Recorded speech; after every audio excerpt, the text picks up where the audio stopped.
Hey guys, I'm Chael, Sonnen, MMA fighter, current Bellator analyst, and Team CBD MD athlete. I'm so excited for the 2021 Bellator season. 2020 was a crazy year with the return of Cris Cyborg, Timothy Johnson's resurgence, and even Team CBD's own Juan Archuleta taking home Fight of the Year for the Bantamweight World Championship. That's why I partnered with CBD MD to preview some of the biggest fights coming up this season, so make sure you're following us. My favorite fight of 2020 was Juan Archuleta, in large part not only to see Juan Archuleta achieve a lifetime goal. Back up a second, because I remember where I was the first time I ever saw Juan. I was an announcer. He'd been through King of the Cage. He'd done a lot of these local fights. So he gets in the ring and he starts fighting. And Juan Archuleta brought to the table something that we call an intangible. And you can see the punches, you can see the kicks, you can see the knees, you can see the takedowns, you can even use fancy words like omoplata and guillotine choke. Right? There's an intangible about Juan, which was his ability to weaponize pace.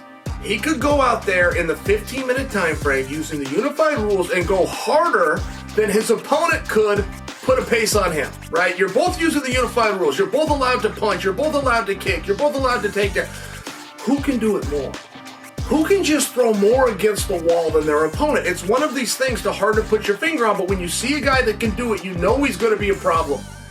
It's like an ace up the sleeve. And I remember Thackerville, Oklahoma, watching Juan Archuleta, seeing what his crazy record was, and I knew someday this guy's going to be champion. When he gets in there with Patchy, I didn't understand how good Mix was. People were billing Mix as this jiu-jitsu ace, which was true.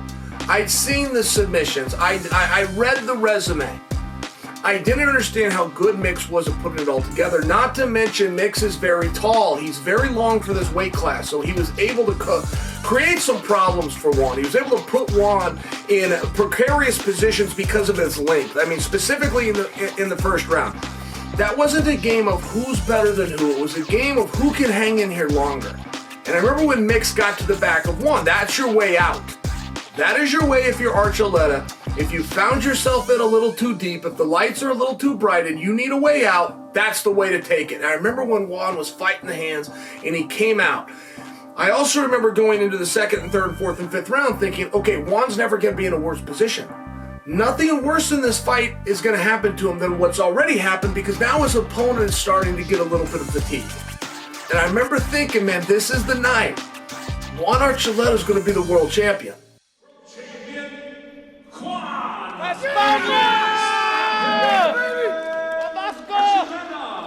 Juan Archuleta is the Bellator Bantamweight World Champion. 3 dream fights for 2021. First off, I'm going to get one, which is going to be Yoel Romero versus Rumble Johnson. So I remember thinking, if we're going to do something with the first round, we got to get Romero, we got to get Rumble, and we got to make this happen now.